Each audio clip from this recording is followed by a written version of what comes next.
Alright guys, let's go. Welcome back to The Third Opinion. Of course, me and Chris. And today we're welcomed with a very special guest of Mr. Luke Painter. How you doing? You okay? Hello, yeah, I'm all good. I hope you guys are dealing all right with all this stuff going in the world. So. Pretty crazy, isn't it? We thank you for coming on. First of all, I do genuinely really appreciate it. I've been looking forward to it because I talk about scooters all day. So it doesn't matter to me.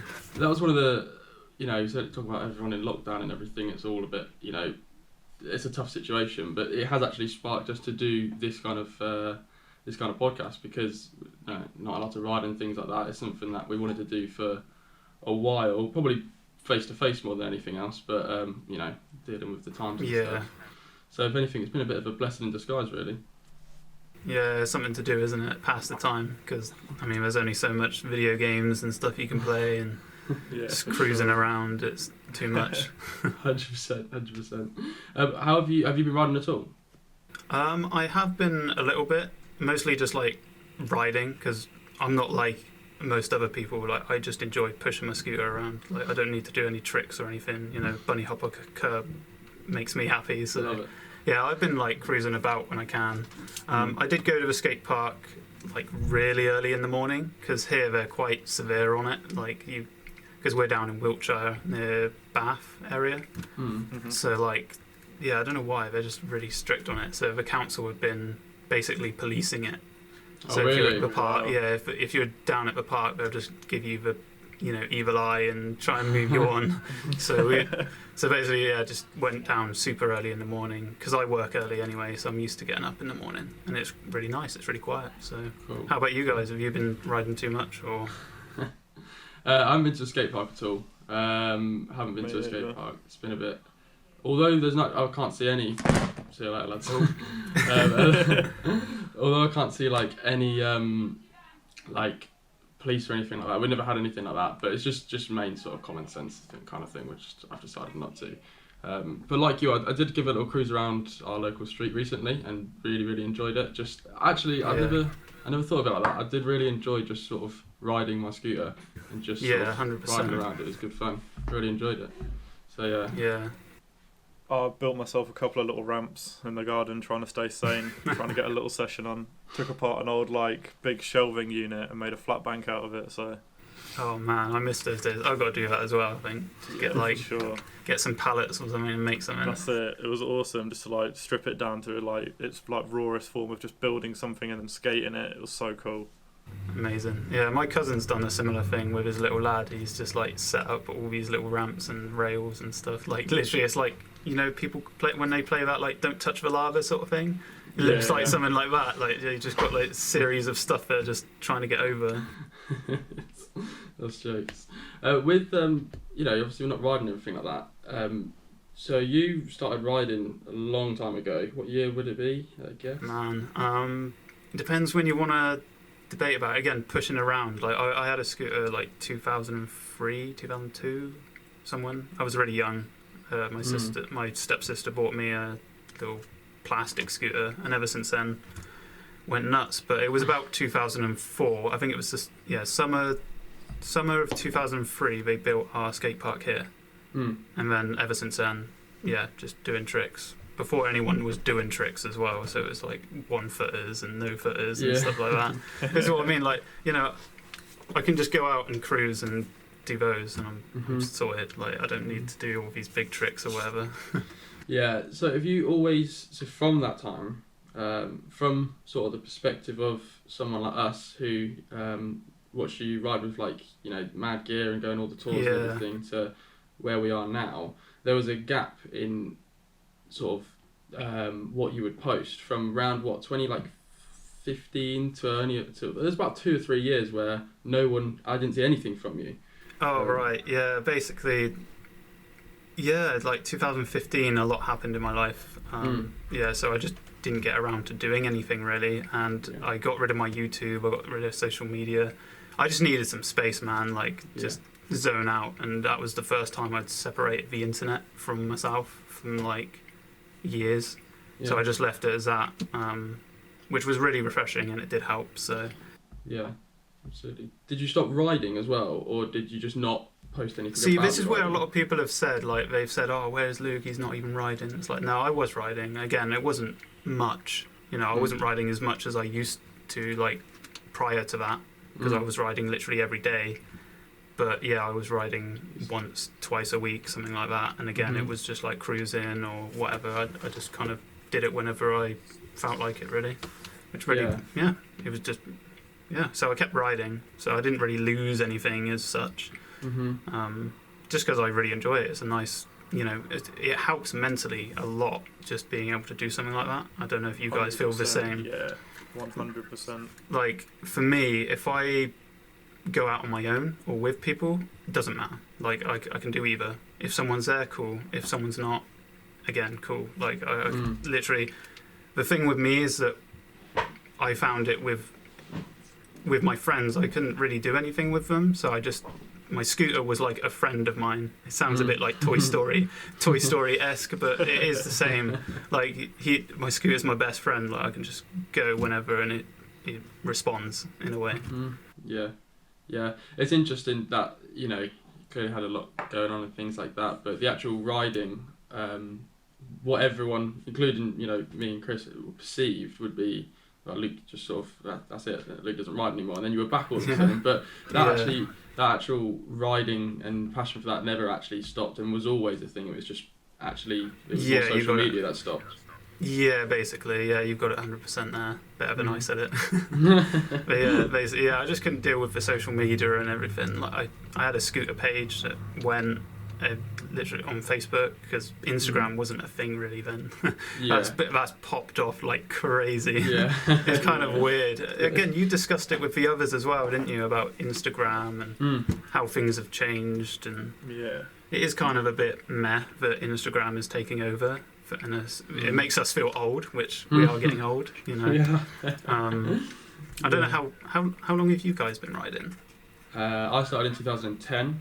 2011 maybe. Riding scooters around 2011, 2012. Yeah, and you were a skateboarder before, because I did. Yes, I was skateboarding since I was 9. Yeah, see, little shop sponsors, and then. Oh, cool! So you were pretty up there. I was all right. Cool. I was very average. So I got to that point where it was taking a toll on my ankles and everything else, and just kind of switched over to scooters were less stress on the body, and the progression was like so snappy. Yeah, that's the thing. It was a nice refresher, which I intended it to be just like a break from skateboarding to like reset. Right. I ended up just carrying on going with scooters, and obviously met up with Steve and the rest of the guys from that area. That's cool, man. It kind of went from there. See, I have a bit of a story as well, like, before we go into the Instagram stuff, but, you know, I was a skateboarder as well before I had a scooter. Because my stepbrother, my older brother, he skated. And I saw a little picture of him when I was a kid. I was like, I want to do that. So, basically, and then I think it was my cousin who I mentioned earlier, Steve. Shout out to him, because he's awesome. But he was the one who really inspired me, because I saw pictures of him like doing indie grabs at his local park, and I was like, dude, that is so cool. Yeah. So I just started skating for a little bit. I was no good. I was too small to even be good. But then around that time, obviously the mid 2000s, these scooters were popping out of nowhere, and I was like, yeah, cool. I want one of those. And it took me so long to get one. By the time I actually got one, everyone had over it, done. So I just carried on doing it. It just became my thing. Yeah. So with that, you mentioned, you know, how you started, and it came from, you know, skateboarding. It's a similar story to Chris, and probably a similar story for a lot of people, really. With the one of the great things about Instagram now, and even YouTube and stuff, is the amount of content that you can see to be inspired by, to be motivated by. But back in, would you say 2004, maybe 2005, what was there to even go off? Like, surely most of the tricks you're doing, you've got no idea. You sort of have to come up with it yourself in a way. Yeah, YouTube had started. I don't know exactly when YouTube started. I'd have to Google it, but it was very early days. Yeah, it was very early days. So it was there, and the scooter content again was there, but you could count it on your hand, sort of thing. So you knew what kind of videos there were. But the first video I saw was Matt Andrus. I don't know if you've ever heard of that name. Yeah, I have heard of that name. Out in Whitewater in America somewhere. Yeah. I don't know what state, but that could be the state. But anyway, yeah, he was a really big inspiration in the start, and then it was the Micro team, Micro Extreme. Yeah, they were massive. Big inspiration. Weren't they? Yeah, like Ben J. Fryan, Eric Rabel, Terry Price, obviously, Martin Kimball, amazing guy. So that's kind of where my inspiration came from for doing tricks, because before that I was just like, again, one-handers, no footers. It was just like whatever. I think I managed a tail whip on my own, but that's about it. I needed inspiration from there. So. Yeah, it's very different, the amount of content that we see now. It's definitely a positive thing, you know. There's definitely a big leap in the amount of content, because I just can't keep up anymore. Like, it's crazy. You know, you have have you seen that one-handed kid? He has one arm. Yeah. Man, that's insane. Like what? Yeah, the amount of stuff, the amount of creativity that I think is going on at the moment is also insane. You know, you've got so many different parts of you got like the street in the park and stuff, but there's so many people just doing just cool stuff. I forget the guy's name, but I haven't seen him for a while, but he was always just doing things on like a can of Coke and stuff, and he's balancing on that, and it's not really anything. It's just cool. I know who you mean. Yeah, I forget his name. It's something. He's weird. British, isn't he? Yeah. Is it Scoots of Cheshire? That's the one. That's the one. I mean, the Yeah. stuff he's doing is just so like cool to watch, you know, and it's very like Richie Jackson-esque, but the scooter, like that kind of thing. Yeah, definitely. That's a good way to put him. Yeah, he was really enjoyable. Yeah, I haven't seen anything from him. This is something I hate. Injury. Yeah, this is something I hate about Instagram though. That stuff happens. Like we both forgot. Yeah. I just forget about it all. Unlike how the edits and proper videos, you kind of remember them because people title them or have a specific music, and it just makes you forget it. That's what I don't like, because I think, oh, who's that kid who did this? Who's that kid who did that? It's like that's such a good point. There's that guy that's doing stuff in Australia on that alley-oop quarter to kind of banky rolling thing. He's doing like triple bries, triple whip front scooters and stuff like this on Instagram. I have no idea what his name is. Yeah, see, I guarantee I'd know his name if he had put that as a banger of an edit. Yeah, I'd be like, have you seen his edit? It's the whole package makes you more kind of marketable. Yeah, it kind of soaks into you a bit. Yeah. 100%. But yeah, there's so many. I think the most I get is like a what do you call it?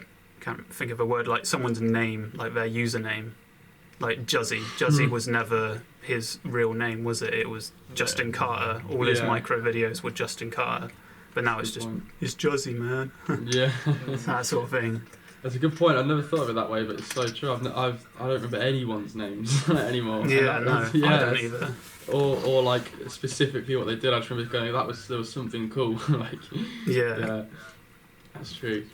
One thing that I notice a lot, and something which you would have experienced, firsthand, is the sort of 2010 to I'd say 12 mark, which is when I first started riding, which is when I'm going to be watching the most YouTube videos, like all night long, just watching nothing but was the amount of stuff that companies, or more specifically teams, were doing. So you went on all the tours with Mad Gear. There's so many different places you went to.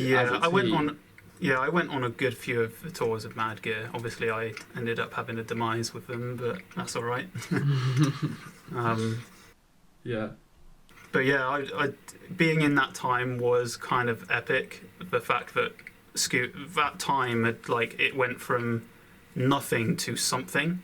In my opinion, before that it was like Razor, Micro, a shop sponsor like Dog Scooters or Skate Hut, but then it actually moved on to actual brands. Mad Gear was first, everyone was hyped about it. It was really weird because that's another platform that we used back then was Scooter Resource. You probably heard of it before. River made that signature wheel. A lot of people know it from that. But everything was just on there.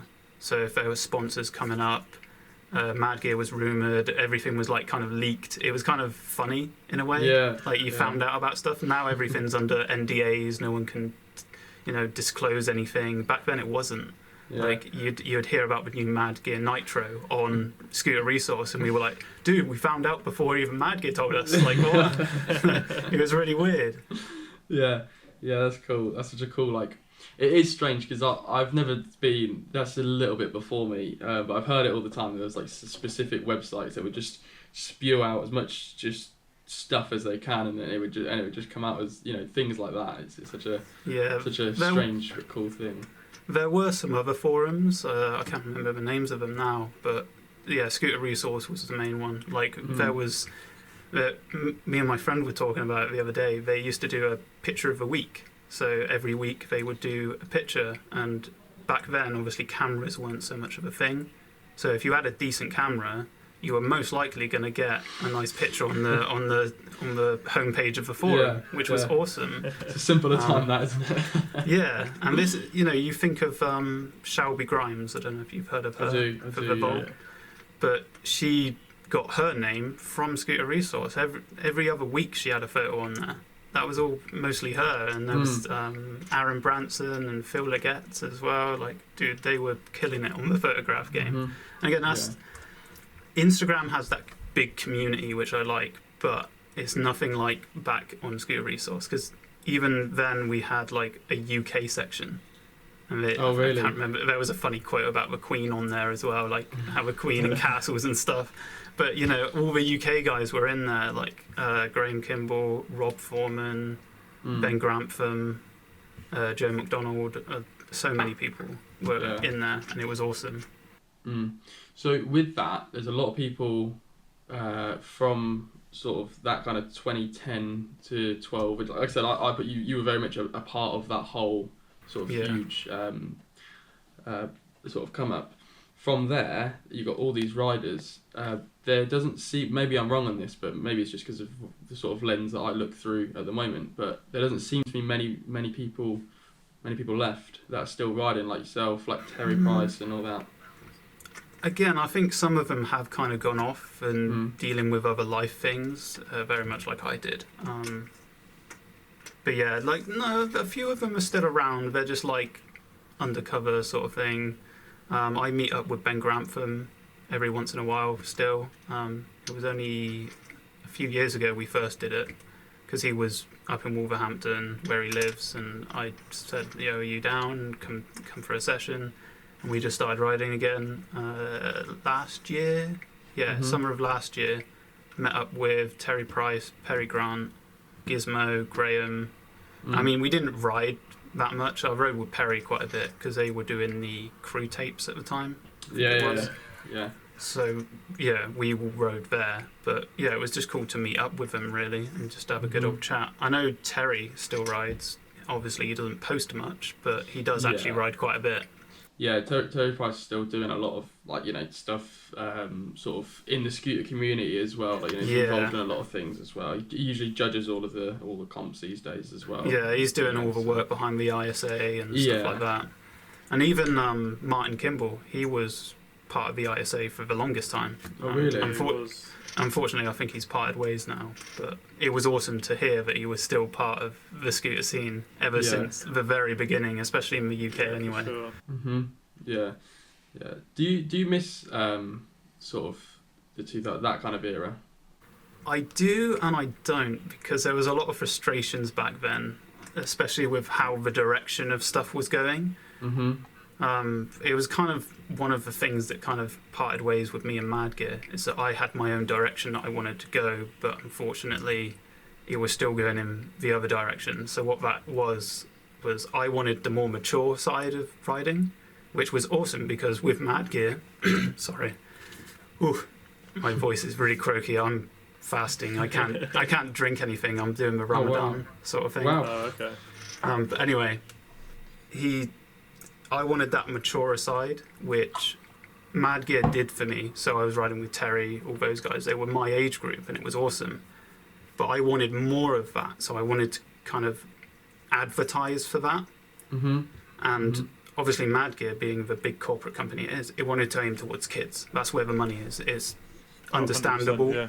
But it wasn't what I really corely wanted. I wanted to get more people like you guys to get into it, grow up, and be that, and get more older people to actually join our sport, not necessarily kids. Because kids are cool and they can progress, which I understand more now more than ever. But back then, I was so focused. I wanted that more mature audience. And obviously, Mad Gear, I don't know, with the competitions, everything, it kind of just broke away, which was kind of meh because I didn't ride as much. But later on that year that I got laid off of Mad Gear, I was on Elites. So it got replaced quite instantly, and that's where I ended up going. I went on the streets a lot.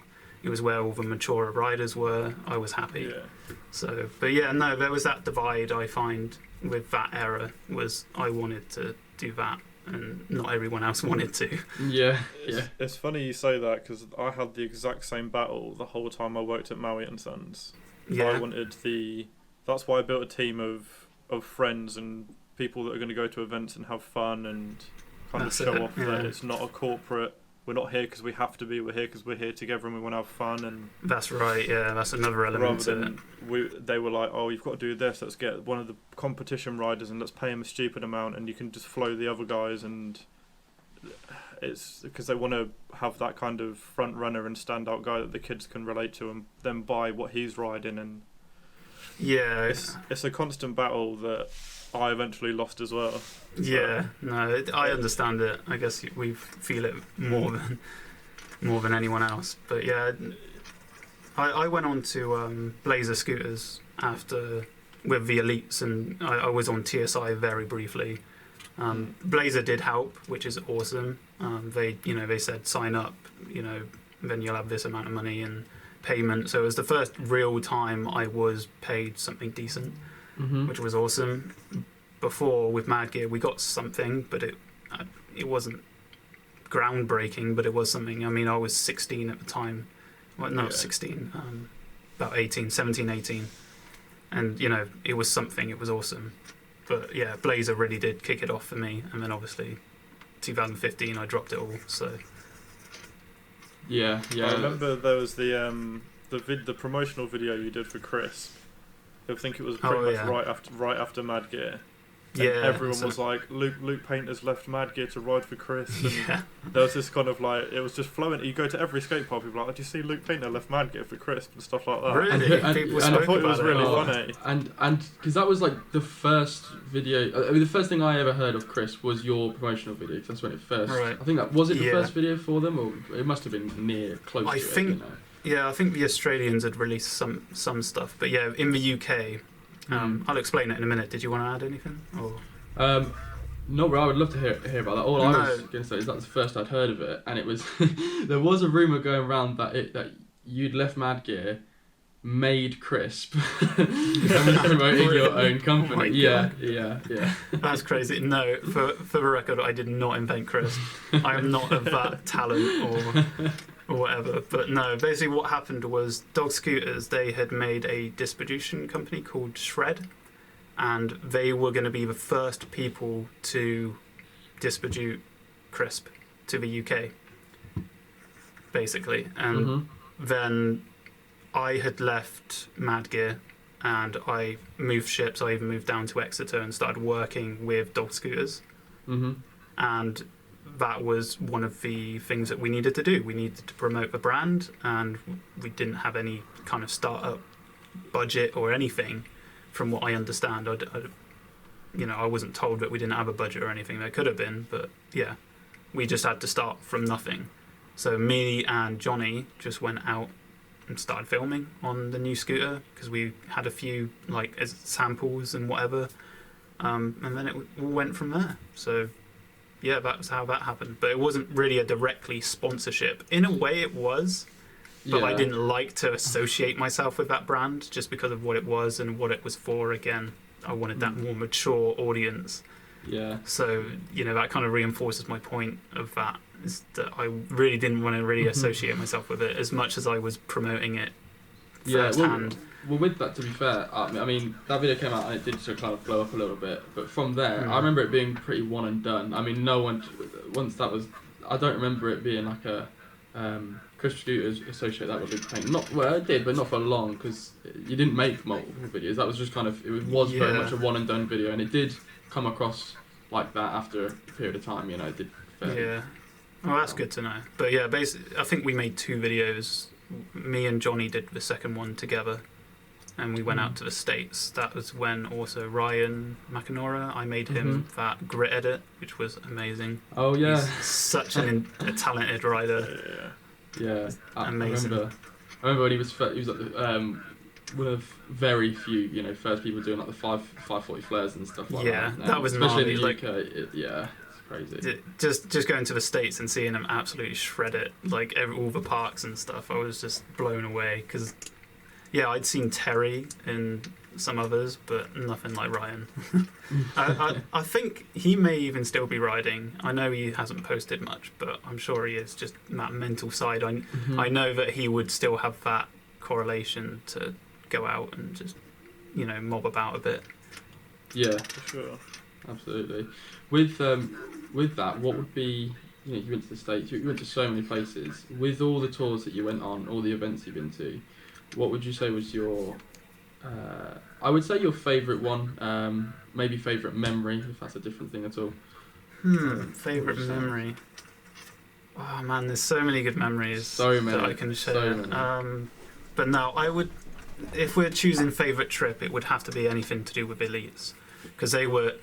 I'll tell you the first memory that I had with them. So, they just started like 2011. I think they were starting up, and then it was 2012 that they really kicked off. But I had an email from the guy himself, Andy Wegner, amazing guy. I don't know why people have beef with him, but he is the most blessing guy. He was so kind to me. But yeah, I just had an email come through on my inbox. As random as that. Do you want to come to the? Yeah. Do you want to come to the States and promote elites? That's literally all it said. And I was like, "Is this real? Like what?" Because did you guys ever follow Inside Scooters? No, I didn't. No, I didn't. But basically on there, again, it was kind of a similar thing to SR, but it was more like a blog post thing. So they were posting every other day of just something like, "Yo, here it is." But they posted like the first elite stuff back in like 2011, like when they were teasing it with Zig Short and Corey Vanloo. Yeah, they're funny guys, man. They're great to be with. But yeah, he just an email in my inbox, and I had to like message him, and it's like, yeah, sure, I'm down for it. Like, and then literally I think a few emails exchanged, and I had flights booked to America for like the Christmas period of 2012. I was like, what? So that's amazing. That is incredible. And we stayed with Max. Max Peters was there for a brief moment because Andy played it really well.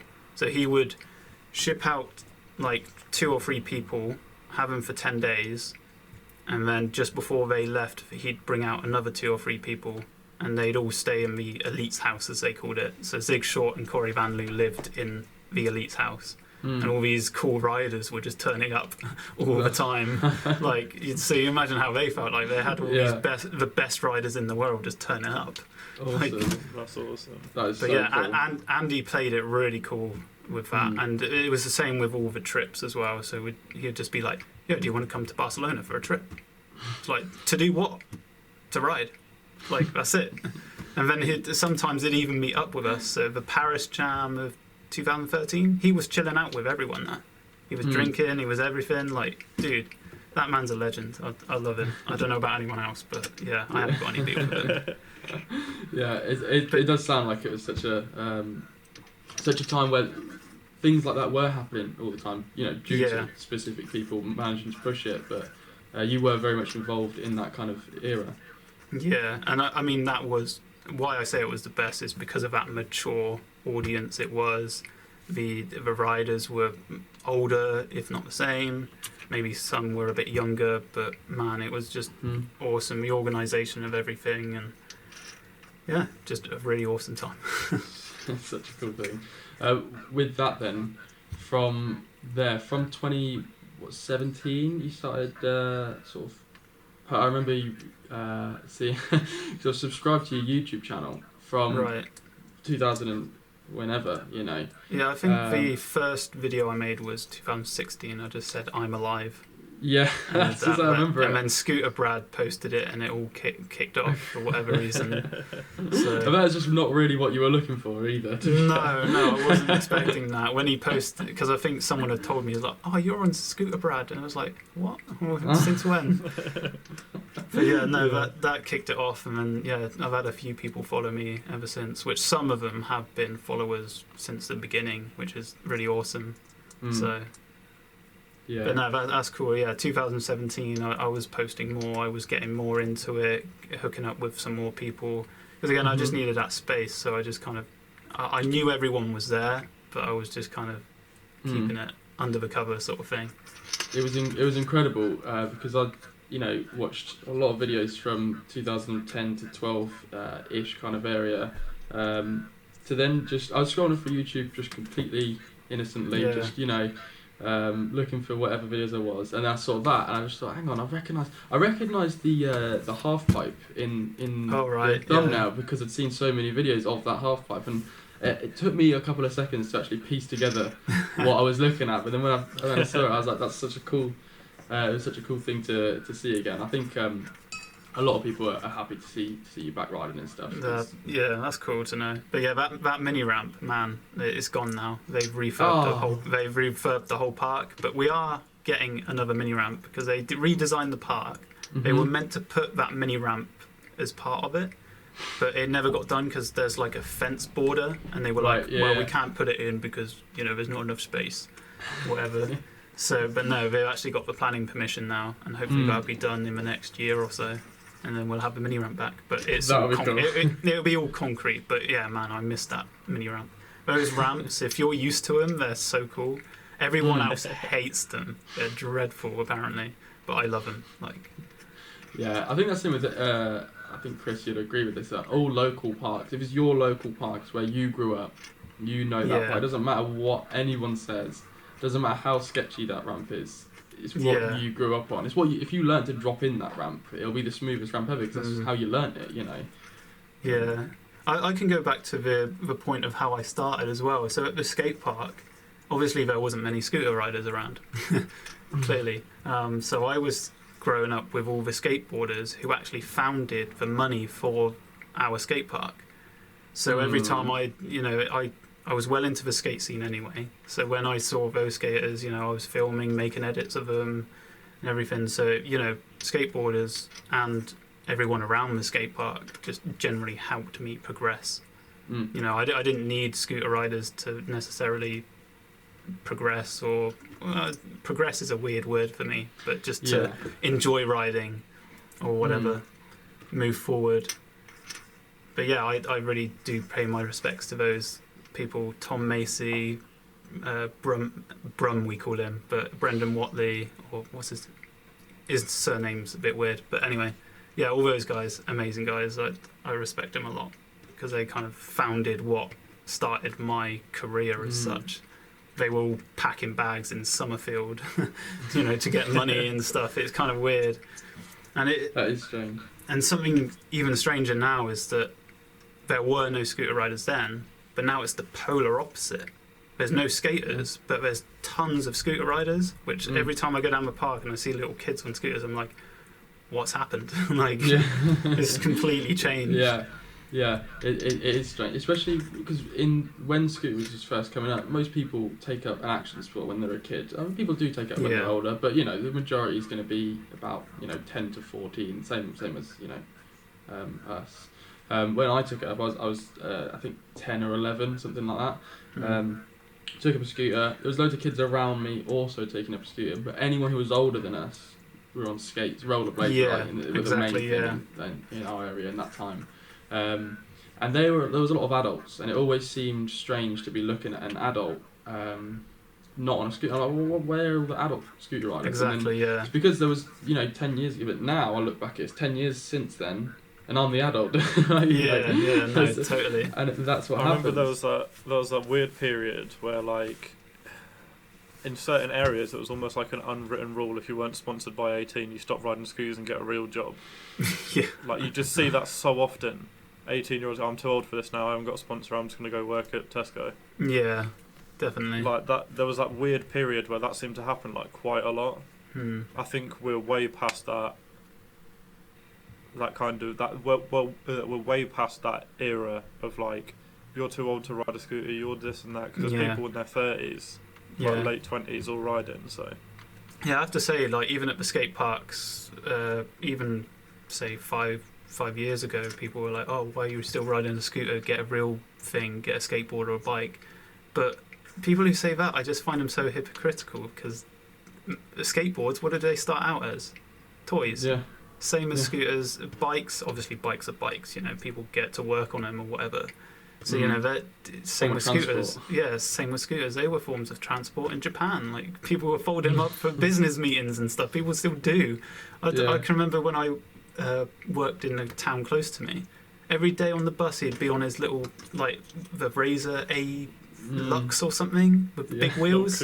Commuter scooters. Literally, he'd snap it out like a Swiss Army knife and get going. I was like, that's sick. Like, get on it. Like, people hate on those things, but man, they're totally cool. Like, because I get about in town. Like, if I'm going uptown, I'll go on my scooter. I'm not going to drive or walk or something like that, because I hate walking. I'm like, they call it bow-legged. My legs are kind of bowed. So really? Walking for me now is on my hips is starting to hurt. Yeah. Give it 20 years and I won't be able to walk. But yeah, my scooter is a blessing for me. I can just like cruise. Yeah, that's such a cool thing. It is. It's strange how, I think it's probably the same with anything. Like, it's just kids seeing something new. So it's something to pick on because it's out of the norm. So I think it's not really. Scootering just was the thing that was new, as opposed to anything specifically about scooters. It's just what people will do. Yeah, exactly. I think that's well and truly just from sheer number of people on scooters compared to anything else. That's just I can't remember the last time I heard any kind of BMX skateboard. No. I hate to even label them as that, because at the end of the day they're just, it's a person. It doesn't matter. Yeah, exactly. You can be an arsehole or you can not. But that's well and truly died for me. I haven't seen anything. Something for our local park as well is that everyone got along. And what I found annoying was when I went to other parks and then I found all this hate.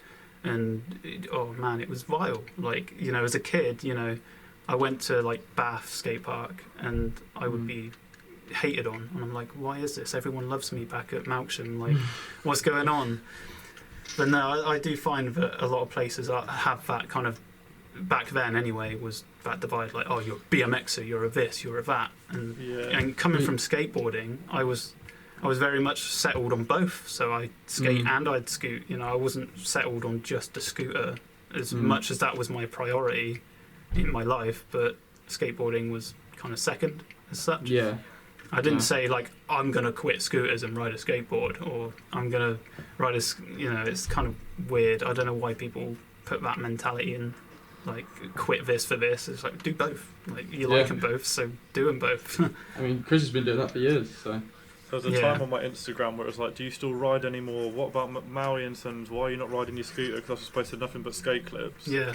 But people don't understand, that'll be, I'll skate once a week and I'll post a clip, and I'll ride my scooter the rest of the week. Yeah. But I'll be more stoked on the skate clip, so I'll post it. And I was just a lot more stoked on my skate clips for a while. People are like, why are you not riding? You've quit. Do you still work for Maui and Sons? What's going on? Yeah. I even had it once. I made a Mad Gear video of me skateboarding, and everyone just went nuts. Like, there was a video of, do you know a skateboarder called Ben Nordberg? Way back in the day, like 2009, I think it was. He made like a day in the life video, and this kid quoted me in this video. He said, Ben said something like, "Oh, so who's a sponsored scooter rider?" And this kid said, "Oh, Luke Painter." And then Ben was just like, "Who the F is Luke Painter?" And ever since then, every skateboarder, like, if they know who I am, they've commented on my video, "Who the F is Luke Painter?" Like, it's stupid, That's man. so tough. Yeah. But it's funny. Funny story was with that is that he had actually met me like prior to that. He just obviously didn't know my name, so he just kind of like muddled it up. But yeah, it was hilarious that time. Incredible. He's from like the Bath area, isn't yeah, he is originally from Bath. Originally from yeah. I think he's doing loads of stuff out in the States, like modelling, skating. He's doing crazy stuff. Yeah, I haven't looked him up for a while, but yeah, he's a chill guy though. He's like the most chillest guy, I swear. Yeah, we had all of my best friends are all from scootering. Like me and Chris, we met from scootering. Also, our old people that we're still friends with from. I don't know if you saw the Muzzle Cruise that we. Yeah, I did see some of that. Yeah. Yeah, that's our old YouTube. We're all friends simply from the skate park, But a lot of us, me and Chris included, when I was like 10, 11, I was that little territorial geezer who was at Stango. So anyone comes to my park, I'm like 10, right? So, Yeah. So anyone comes to my park, I'm like, who's at my park? Oh, really? I'm thinking, is he better than me? Because am I going to embarrass myself kind of thing? And then you grow out of it at 11. Yeah. I was out of it, And the people, even within the skate park, some of like my best friends now, we didn't really like each other at first because we kind of saw each other as competition. And when I look back at that, again, I understand I was only 11, so I've got to cut myself some slack. But it's like, it's so cringy to even think about, But we'd go to skate parks in our local area. There's a place called Stamford, and that was just the most territorial, it was like a group of animals. It was unbelievable. Like the alpha male sort of thing going on. We were walking across the field, and we had 30 people stop and turn and just stare until we walked all the way up, and that was uncomfortable. In when you're walking over, but then when you actually get there, and they actually are just sort of surrounding you, there's like a bunch of sharks, weren't it? It was embarrassing. It was so dumb. I had the same back in the day. Like going to Bath in the early days, there was this other rider called Andy Farmer. Don't know if you've ever heard of him, but he was one of the first UK guys, and he was really good for the time. Mm-hmm. He was doing 360 whips over spines and stuff. Every time I went to Bath, that's all I got was grief saying he was better than me, and I was like, I don't care. I'm here. It's such a strange mentality that the kind of. It still happens today. We went. Where did we go, Steve? It's a skate park everyone always forgets the name of. Of course. Crowland. We went to Crowland, and the kids there were the most toxic. It was the most toxic environment I've ever been in. Yeah. And this is a new skate park as well. Wow. Brand new skate park. It was like, oh, he's way better. We've walked there. We've sat down. We've got a barbecue going. We've got our little camping chairs, and we're just it was a summer's evening. We're just cruising. We get there. I do a whip to warm up. He's like, "What's your best trick? Can you do a flip?" I'm just like, yeah. Oh. No, we used to get that a lot as well. I'd go and bar something, and someone would then go behind me and bar whip it and be like, "Oh, I'm so much better than you." I'm like, what's going on? What's happening? I'm 24 at the time, thinking, "What? I'm just coming in to have a few beers at a barbecue. Yeah. What's going on?" This is it. No, it's quite surprising how toxic some skate parks are. Since we've had our refurbishment, there's all these new kids who've come down, and they're just like, "Oh yeah, who's better than who?" It's like, let's have a game of pig and name a champion. It's like, it's strange, man, what is that? I think it's that. It's still that people don't understand that it's not a team sport. It's not kind of the progression isn't. For example, most of this, I'm assuming, most of this is going to be coming from football and the playground. 100%. You're going to have someone who's at your school who's the best footballer. Yeah. And you're going to kind of rank yourselves. Yeah. And I think they just kind of take that mentality into this and assume it's going to be the same, but it's not. Yeah. 'Cause it's not a team sport. You ride for yourself first. Everything else comes after. Yeah, that's literally why I started. I could do it on my own. Again, I bring up the point my scooter is my friend, or my skateboard is a friend. I don't need anyone else. That's exactly it. I noticed that a lot just from how the fact that we're not allowed at the moment and stuff. And I found myself just go right. I just want to go ride my scooter. I'm not going to go to the skate park. I'm just going to cruise around town, find some stair sets, and it's just because I miss just actually physically riding my scooter. No one's ever watching. No one's there to be impressed. No one's there. It was just for myself, and I really, really enjoyed it. I don't know why I just remembered, but we used to go on holiday in Weymouth a lot when I was a kid, and I'd just literally go around because it was a haven campsite. I'd just cruise. I'd literally go around the campsite 6 times, and then think, oh yeah, I'm done now, and I'd just push around, stall some curbs. I'm pretty sure I learned how to feeble grind because of that. Just cruising on curbs. Yeah. It's really enjoyable. One of my favourite memories on a scooter was the first time we went to the time we went to Barcelona and it was just riding from the Airbnb to a spot, or just out of the like just all riding together. It was just one of those moments where it wasn't a trick, it wasn't an event, it was just like the purest form of just riding through 100%, Barcelona with all your friends. It's sunny. It's like so much fun. That's like one of my favourite memories. Did you ever go sightseeing in Barcelona at all? We were there for a long weekend, so we did bits and bobs. We went like to the Sagrada Familia, and which we just happened to stumble across. We're at Bezos Waves. You just kind of stumble across some of it. But did you ever go to Park Güell? It is. I went to Barcelona on a separate occasion, just with like my girlfriend before, like not scootering or anything. So I have been to a lot of different sites and stuff. But I absolutely love the place. Park Güell is that place with all the mosaics, art and stuff. Oh yeah. Up on that big hill, man. That is a big hill to climb. But yeah, that's an awesome place. Oh man, I wish I had it with me. But no, this artist drew all of us elites guys. Really? Yeah, it's really weird. Let's see if I get my phone quick. But no, that was really bizarre. That was. He was just there in the background drawing us as we were like just chilling out, and he comes up to us like, "Oh yeah, I drew this." And we were like, "What? When did you draw that? Like, he just met you. How did you draw Amazing. us?" That's such a cool thing, though. That is such a cool thing. So, a question about your channel. Yes. So there's a lot of videos that are no longer available. Yeah, because again, like I said earlier, I deleted my whole social media, so my whole YouTube was gone. The video is gone. It was so those videos gone forever.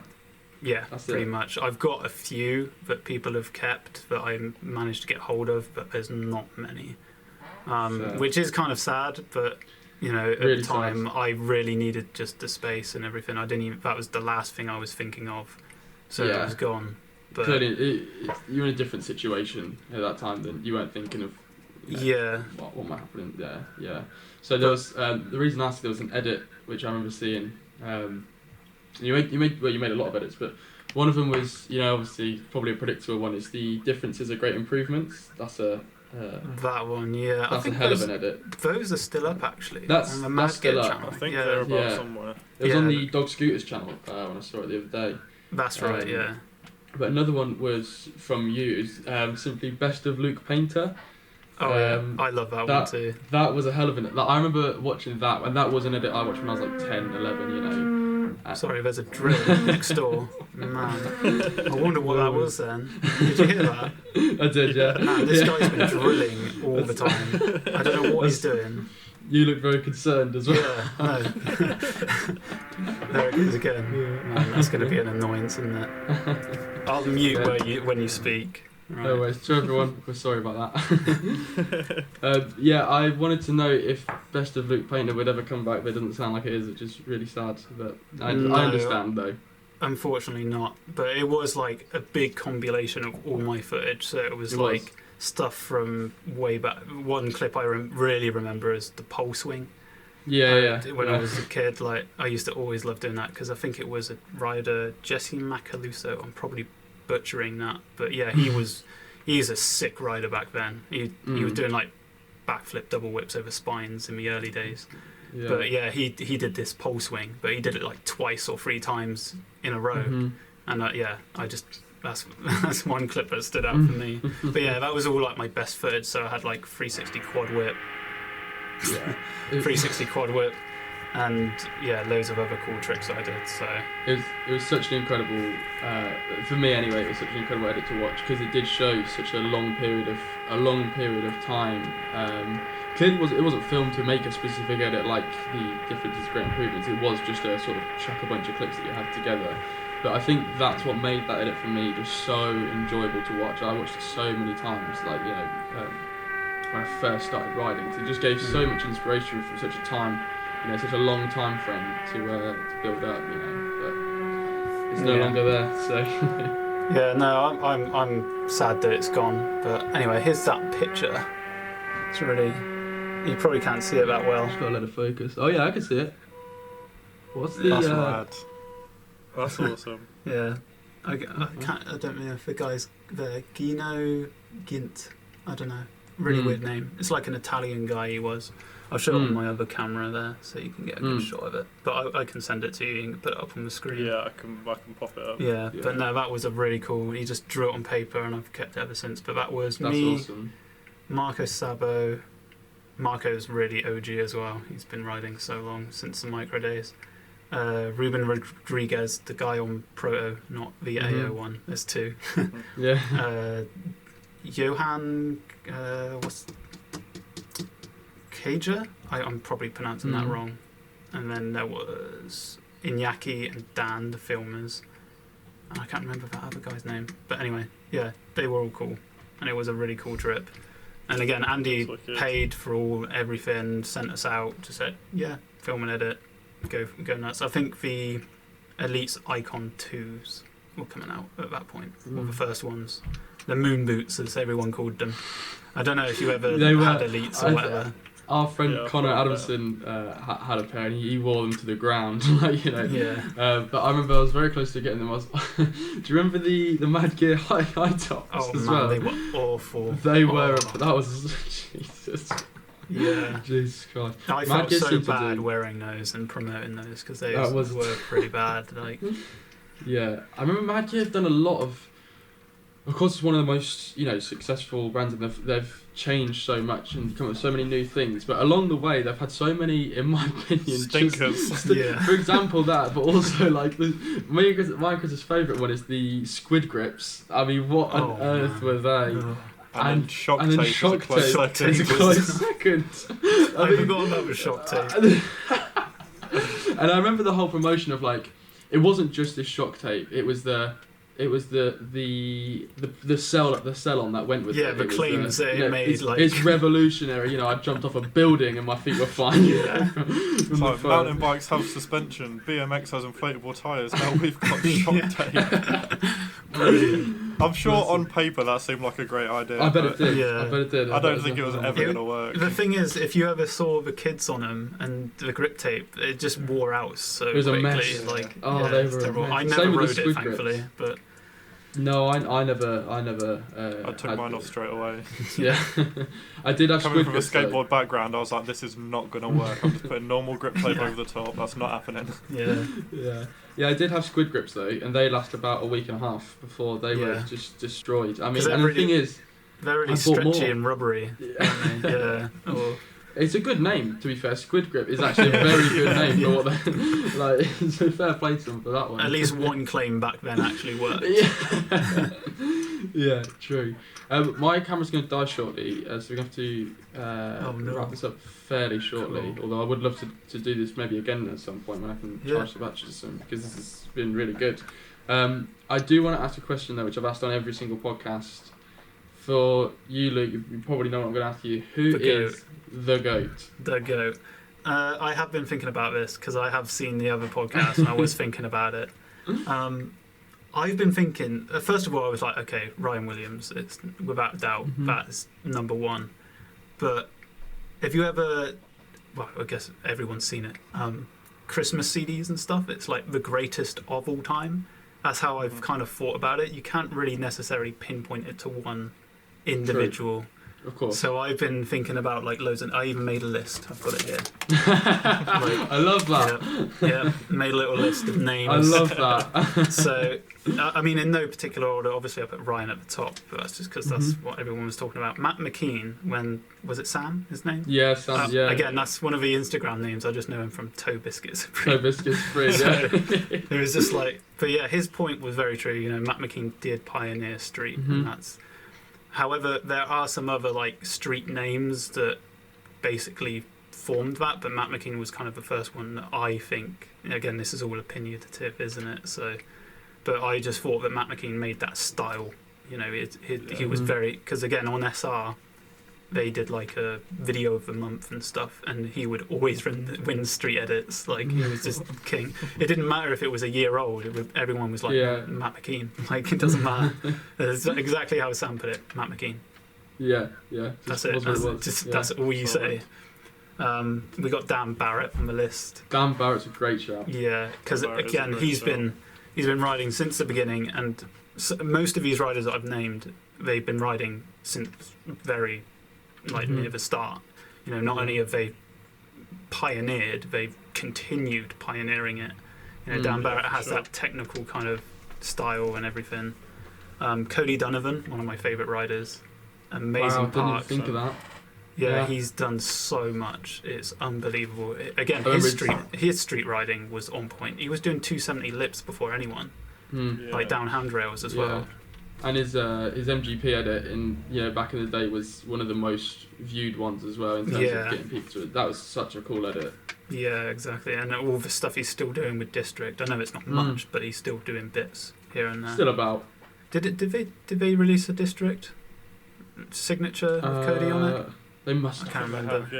They might have. There's got to be Cody signatures. Because there was. Yeah, there has to be. There's Cam Ward, Chris Farris, Lewis. I don't know if they did a Cody one again. I don't think they did. Rich Zelenka's got one. Yeah.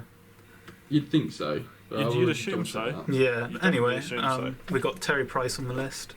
Obviously, double backflip, like everyone. But man, some of the tricks he was doing full whips before anyone else. I don't know if anyone else noticed, but when all these full whips come in, I'm like, okay, cool.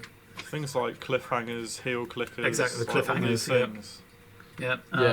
I watched Terry Price in the old, is it the micro? I think it's a micro video. The one, the classic one, like his sort of main mini video, Your mini video, yeah. Yeah. And there's some tricks there, and it's easy to overlook it because of the camera's an old camera and it's a really small screen. When I look at the trick he did, and it's like like wall ride flare off or something silly like that, and I'm thinking no one could do that now. No, yeah. Incredible. He's done some amazing things, and all these names, they've done stuff in the industry just like Ryan has, shaped how a brand looks or whatever. Ben J. Fryan, he was very involved with the micro, because micro extreme and everything, and he kind of departed and came back. Raymond Warner, amazing rider. Sure. I really like how successful Raymond Warner's been on his YouTube now. He's got it's really nice to see because Raymond Warner's million subscribers or something like that. Yeah. I also like the fact that he's playing the YouTube game, quote unquote. Yeah. But he's still riding a scooter as like his main channel is focused around his scooter. Right. You see other riders taking that kind of, you start on your scooter and then you become a YouTuber. Yeah. And your scooter becomes the main focus. Secondary. Oh, okay. Yeah. That's why I still enjoy watching Raymond's videos, because his main focus is still scooters. 100%. Which I think's awesome. Yeah, I like his he's been doing a lot of positive messages at the end and stuff. Yeah. I love that. Like he's doing not only is he doing a good deed for the scooter industry, he's doing a good deed for everyone, sort of thing. Yeah. We got all around good dude. Yeah, and same about John Reyes. Really, he's killing it. I find John as more like he'll just kind of put it out there, and if people like it, they like it, sort of thing. He's not really catering for a certain audience or whatever. He's just doing what he does, which is awesome. But again, he's been riding since, as far back as because Dan and John are quite good friends. They've been hanging out since day one. One probably a lot of people forget about is Maxime Legrand. I think I'm butchering that pronunciation because he's French. I'm not familiar. Maxine is the one who always goes like this at the end of his clip. Oh. Yeah, you'll recognise him if you see him on stage. Four pegs, really technical riding now. But yeah, he's really good at park as well, believe it or not. But yeah, he's been like the French ID days, from what I'm aware of. French ID. That's a throwback. Yeah, French ID was sick. They were. We got JD.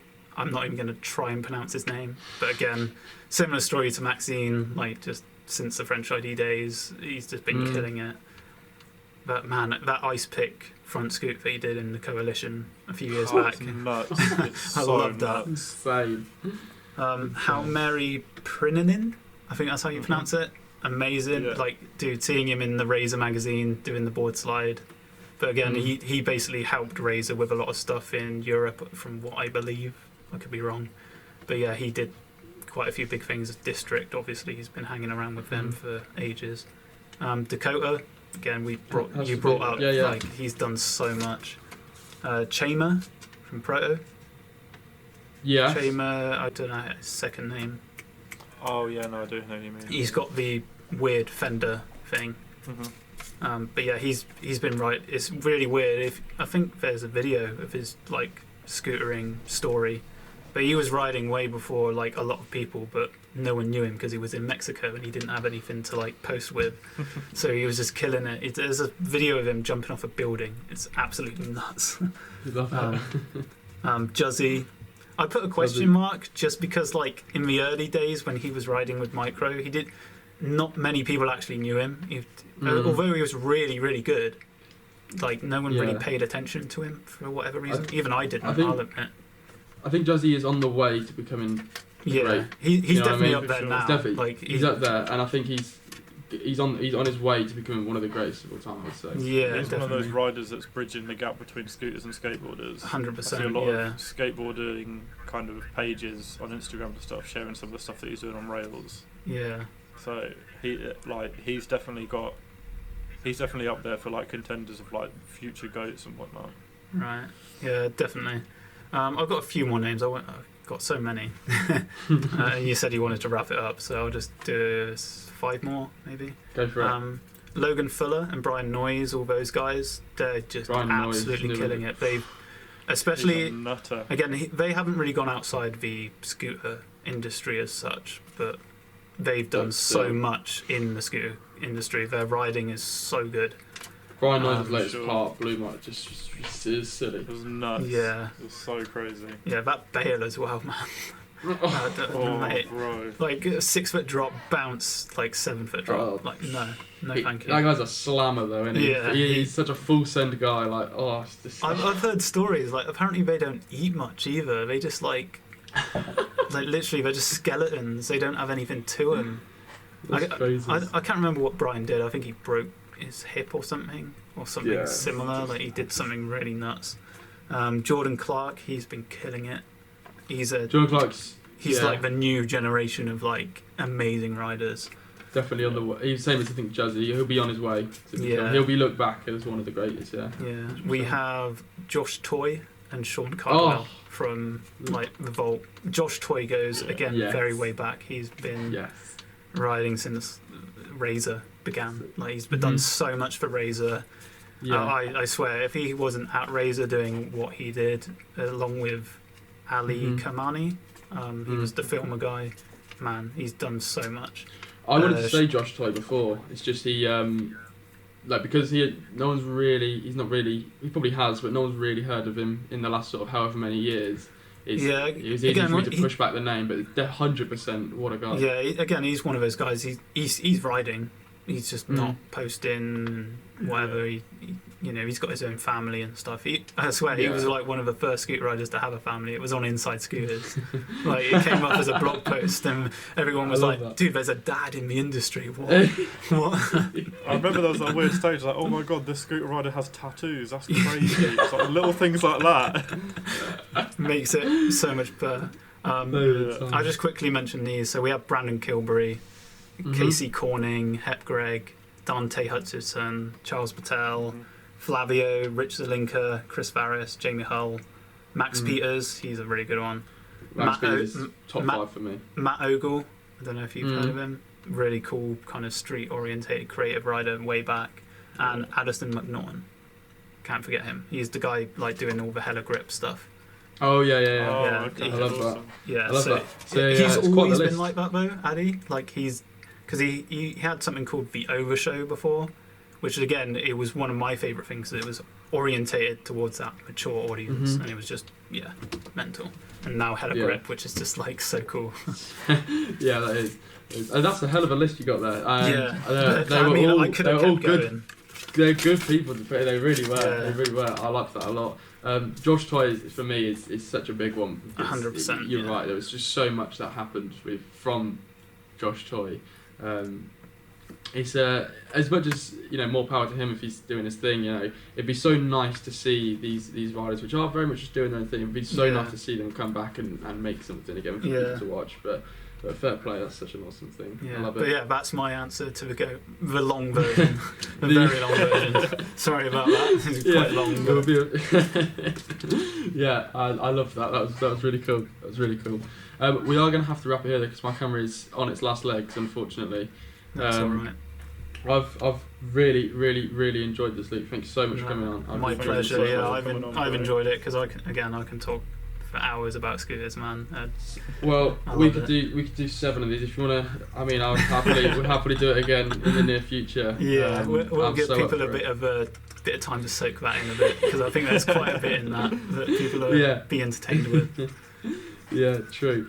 I'm going to wrap there for the people watching. Thank you again, Luke. We really do appreciate it. Thank you for everyone for watching.